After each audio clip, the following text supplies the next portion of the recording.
যারা এতদিন ধরে তদন্ত চালাচ্ছে, আমাকে যখনই ডেকেছে আমি গেছি। আমাকে সিআইডি সামান দিয়েছিল, প্রথম সামান 30 তারিখ। 30 তারিখ বিকেলে আমার উপর আক্রমণ হয়, আপনারা দেখেছেন। 48 ঘন্টা আমি বাড়ি থেকে বেরোতে পারিনি। আমি সময় চেয়েছিলাম, আমাকে 8 তারিখ ডাকা হয়েছে। 8 তারিখ আমি ছিলাম না। আমি 6 তারিখ দিল্লির উদ্দেশ্যে রওনা দিয়েছিলাম, ইন্ডিয়া জোটের মিটিং ছিল। 8 তারিখ তারা জানে যখন আমি দিল্লিতে, তখন 8 তারিখ বিকেলে নোটিশ দিয়ে বলা হচ্ছে 9 তারিখে আসবে। 9 তারিখেও আমার বৈঠক ছিল। আমি গতকাল সঙ্গে সঙ্গে যখনই আমি কোর্টের নির্দেশ পেয়েছি, আমি সঙ্গে সঙ্গে 6টার আগে গেছি এবং তারা যে প্রশ্নগুলো করেছে, আমি তো এখানে আলোচনা করতে পারি না, যদিও আমি দেখছি মিডিয়া অনেক কিছু বেরিয়েছে। আমায় কি প্রশ্ন করেছে, তদন্তকারী সংস্থার কাছে আর আমার সাথে কি আলোচনা হয়েছে, এটা মিডিয়ায় চলে আসছে। এবং আমি বাড়ি ফেরার আধ ঘন্টার মধ্যে আমাকে প্রথম প্রশ্ন কি করা হয়েছে, আমাকে দ্বিতীয় প্রশ্ন কি করা হয়েছে, আমাকে তৃতীয় প্রশ্ন কি করা হয়েছে, তার উত্তরে আমি কি বলেছি, সব আমি দেখছি মিডিয়ায় রিপোর্ট হয়ে গেছে। আমি এটা নিয়েও আগামী দিন হাইকোর্ট মুভ করব। আমি যখন তদন্তে কি আলোচনা হয়েছে কারোর সাথে আলোচনা করছি না, তার মানে আমি ধরে নিতে পারি তদন্তকারী সংস্থার কাছ থেকে মিডিয়ায় এই খবরগুলো লিক হচ্ছে। যদি লিক হয়ে থাকে, ইনভেস্টিগেশনের উদ্দেশ্য তো ঠিক না। সুতরাং আমি বারবার তদন্তকারী সংস্থা যেখানে আমাকে ডেকেছে আমি গেছি। আমি যদি কলকাতায় উপস্থিত না থাকি, আমি তো যেতে পারি না। আমার সামর্থ্য অনুযায়ী যেখানে যখন প্রয়োজন হয়েছে, যে মামলায় ডাকো। আর এখন সরকার পাল্টেছে, এরা বিভিন্নভাবে মামলায় আমাকে ট্যাগ করবে।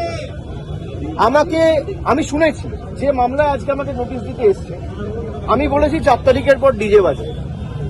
আমি প্রশ্ন করতে চাই যে আমি যদি সত্যি কোনো ভুল বলে থাকি, আমি এই স্টেটমেন্টগুলো কবে করেছি?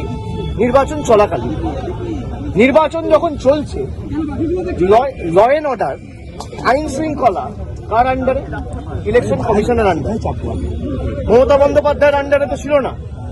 তাহলে তখন আমার বিরুদ্ধে এফআইআর হলো না কেন? ইলেকশন কমিশনের বিরুদ্ধে কমপ্লেন হলে ইলেকশন কমিশন আমার বিরুদ্ধে ব্যবস্থা নিল না কেন? তার কারণ, আমি যদি ডিজে বাজানোর কথা বলে থাকি, দেশের স্বরাষ্ট্রমন্ত্রী বলেছেন তৃণমূলের লোকেদের উল্টো করে ঝুলিয়ে দিয়ে সোজা করে দেবে। প্রত্যেক ক্রিয়ার সমান এবং বিপরীত প্রতিক্রিয়া রয়েছে। আপনি বলবেন গণেশ কুমারকে যদি আমার এগেনস্টে অ্যাকশন নিতে হতো, তাহলে অমিত শাহর বিরুদ্ধেও অ্যাকশন নিতে হতো। অমিত শাহর বিরুদ্ধে অ্যাকশন নেবার ক্ষমতা ইলেকশন কমিশনের নেই, তাই আমার বিরুদ্ধেও অ্যাকশন নিতে পারেনি। সরকার বদলেছে, এখন মামলা হয়েছে। তাহলে আমার বিরুদ্ধে যদি মামলা হয়, আমি ডিজে বাজাবো বলে, তাহলে অমিত শাহর বিরুদ্ধে এফআইআর হবে না কেন? আমরা তো কোর্টে মুভ করবো।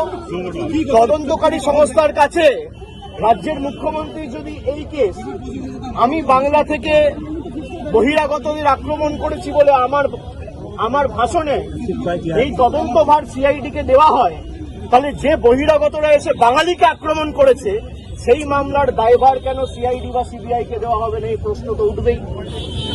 এই প্রশ্ন তো এড়িয়ে যেতে পারে না।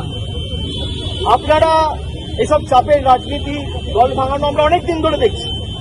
এসব করে কোনো লাভ নেই। 30 লক্ষ মানুষকে আপনারা ভোটার তালিকার বাইরে রেখে ভোট করেও তৃণমূল 41% ভোট পেয়েছে। 2,60,00,000 ভোট তৃণমূল কংগ্রেস পেয়েছে। তাদের প্রতিনিধিত্ব তৃণমূল কংগ্রেস করবে। এক চুল জায়গা তৃণমূল কংগ্রেস ছাড়বে না।